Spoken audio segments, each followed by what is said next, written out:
Bwana Yesu asifiwe. Amen. Naenda kusoma mstari kutoka kitabu cha Mwanzo 39 mstari kutoka 21 hadi 23. Lakini Bwana akawa pamoja na Yusufu, akamfadhili, akampa kibali machoni pa mkuu wa gereza. 22. Mkuu wa gereza akawatia mkononi mwa Yusufu watu wote waliofungwa waliomo gerezani, na yote yaliyofanyika humo ndiye aliyoyafanya. 23. Wala mkuu wa gereza hakuangalia neno lililoko mkononi mwa Yusufu, kwa kuwa Bwana alikuwa pamoja naye. Bwana akayafanikisha yote aliyoyafanya, na Bwana abariki andiko. Amen. Baba, ninakushukuru mwana wa Mungu. Ninashuka chini Bwana, na wewe uinuliwe kwa ajili ya neno. Neno hili liwe la baraka kwa watumishi wako pamoja na haya madhabahu. Na ni katika jina la Yesu tumeomba na kuamini. Amen. Pigie Bwana makofi. Nimekuja na ujumbe huu ili kukutia moyo uweze kuendelea kuishi katika ulimwengu huu, ili uendelee kumwomba Mwenyezi Mungu katika maisha yako. Abrahamu anabarikiwa na mtoto anaitwa Isaka. Baada ya kwenda kumtoa sadaka mlimani, Isaka anakuwa mkubwa, maana alikuwa mtoto wa ahadi. Anabarikiwa na watoto mapacha. Mmoja wao anaitwa Yakobo na mwingine anaitwa Esau. Yakobo na Esau ni wajukuu wa Abrahamu, kizazi ambacho Bwana alikipa ahadi, na ahadi ya Bwana haivunjiki milele. Bwana akikuahidi lazima atatenda. Bwana Yesu asifiwe. Kwa hiyo Yakobo anapokuwa wa kutaka kuoa, anaoa mke ambaye hakuwa anatarajia anapata watoto ndani, lakini anakuja anachukua mke ambaye alikuwa anampenda, akampa mtoto anaitwa Yusufu. Yusufu akiwa ni kitukuu cha Abrahamu.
hawa.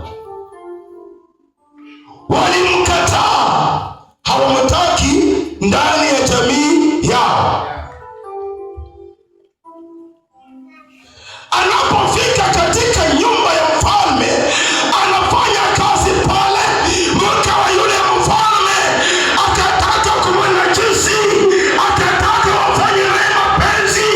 Yusufu akakataa. Yule mwanamke akararua nguo, akasema Yusufu lao kumshika. Alikubali tu makosa. Yusufu anaenda anawekwa gerezani.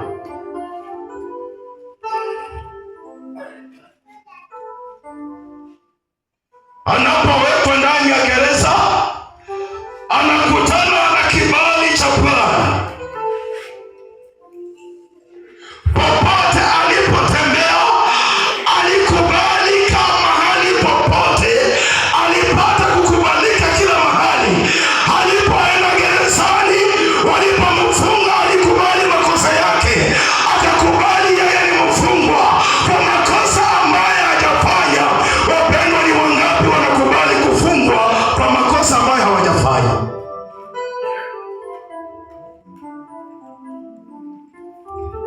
Ugayaza lazima mpaka nimrudishie. Kalimona na mapile, hata mtu akiongea kwako lazima urudishe, lazima urudishe, kwa sababu unataka utambulike ni wewe. Lakini Yusufu alinyenyekea, Bwana akampa kibali. Bwana alipompa kibali, alikubalika ndani ya nyumba ya mfalme, akaenda na kubalika ndani ya gereza, na hapo bado alienda mpaka akaongoza ghala ya vyakula. Bwana alimpa kibali. Sema haleluya.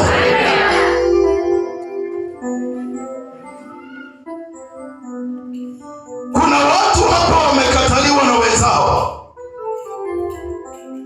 Kuna watu hapa wakitembea wanaona hawana kibali. Kuna watu hapa wamekataliwa na jamii zao. Kuna mtu mahali hapa, hata akitembea mahali hakuna mtu anamtaka. Masai wanafanya gisuri, wakikuona wanasema wewe haufai pamoja na wao. Na kuambia mpendwa, nyenyekea, nyenyekea. Bwana akupe kibali, Bwana akupe kibali uweze kukubalika. Sema haleluya. Unaponyenyekea, unapokubali makosa sio yako, Bwana anaanza kukuinua. Kubali ushuke chini, Bwana akuinue. Sema haleluya. Kubali makosa, Bwana asaisha makosa yako. Kubali wewe ni mwenye dhambi, Bwana akusamehe dhambi zako. Kubali wewe ni mtenda mabaya, Bwana aweze kukuinua. Hakuna haja ya kujisema sema, hakuna haja ya kujibu. Wacha Bwana ajibu. Sema haleluya.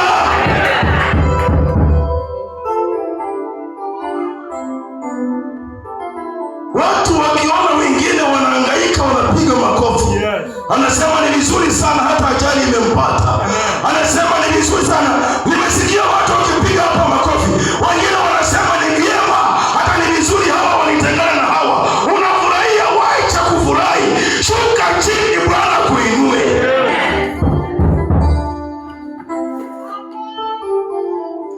Shuka chini, Bwana kuinue. Hata kama Yusufu wa ndugu zake walimkataa, lakini aliponyenyekea, Bwana alimpa kibali. Bwana alipompa kibali, hata mandugu zake walikuja. Hakuweza kulipisha kisasi, bali aliwakaribisha mandugu zake, akawapatia mahali pa kukaa, akawapatia chakula, akawapatia maisha, akawapatia amani, wakaishi bila shida. Ingawa walimkataa, lakini kwa kunyenyekea aliwakubalisha wapendwa wao, akijua hii ni damu yangu, siwezi kuwawacha. Sisi ni damu ya Yesu, tusitengani.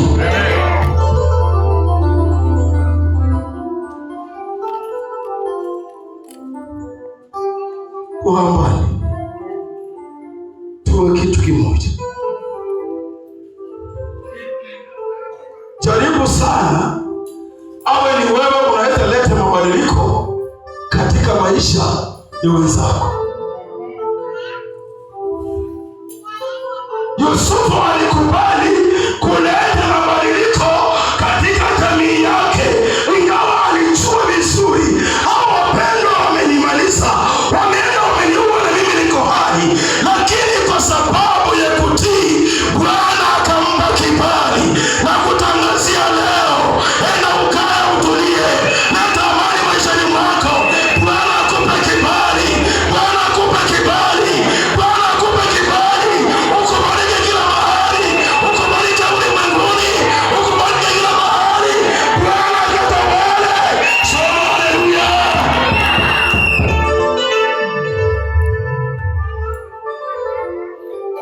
Si lazima watu wajue ni wewe.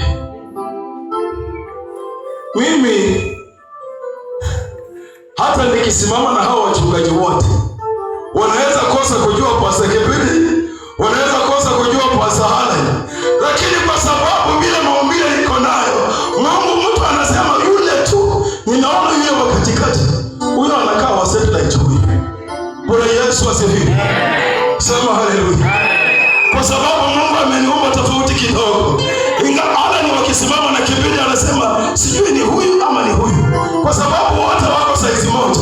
Ijapokuwa labda kama ni taji ndio inaweza tofautisha, lakini watoe taji waweke hapa, lazima wataanza kuwa na shida. Lakini mimi wakiniweka katikati hao watu, wanajua tu huyu ni wa secret. Bwana Yesu asifiwe. Ingawa mkubwa wa nchi alisema tuende kwa chini. Bwana Yesu asifiwe. Alisema tusikule sana, tuende kwa chini. Alisema unajua Mungu angetaka kumpa huyu kiongozi hekima, lakini mahali ameingia, ndio sababu nakwambia hata wakutukane, nyamaza, Mungu akuinue. Bwana asifiwe.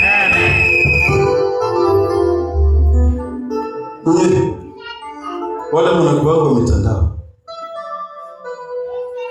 usikomenti kwa kitu ya matusi. Bwana Yesu asifiwe. Kitu ya matusi iangalie kama hukuiona, maana nataka Mungu aone wewe ni tofauti, aweze kukuinua.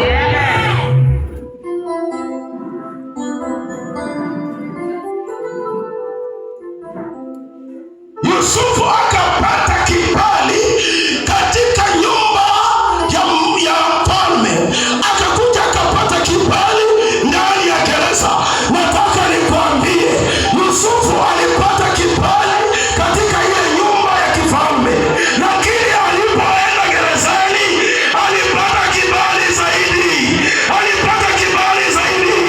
Ingawa alikuwa gerezani, lakini kibali ilikuwa juu.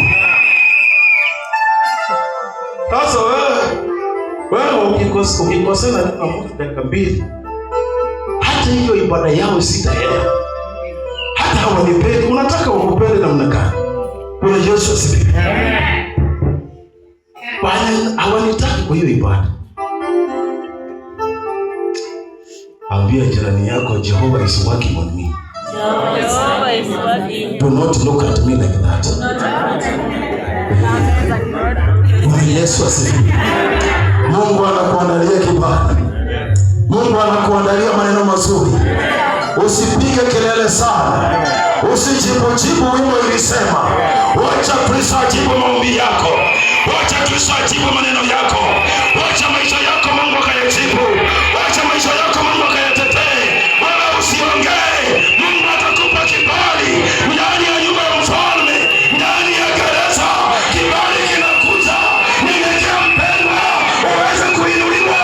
Mungu awe nawe. Mungu akutende mema. Mungu akubariki. Mungu akuinue. Haleluya.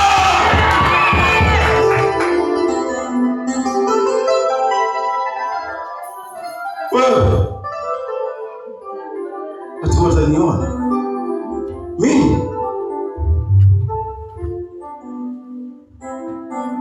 mimi wataniona, watajua mimi ni nani. Wewe si kitu, wewe ni wewe. Wataona mimi ni nani. Kwa hiyo ibada watajua mimi ndio kusema. Kwa hiyo madhabahu watajua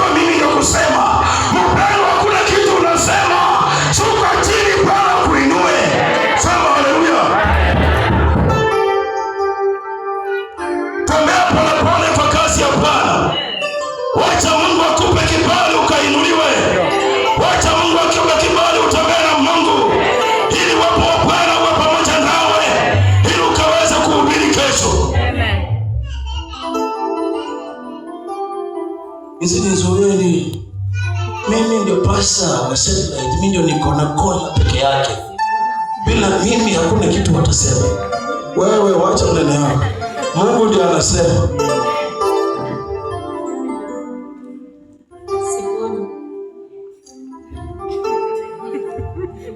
Sisi ndio Sifuna. Mtu amesema hivi.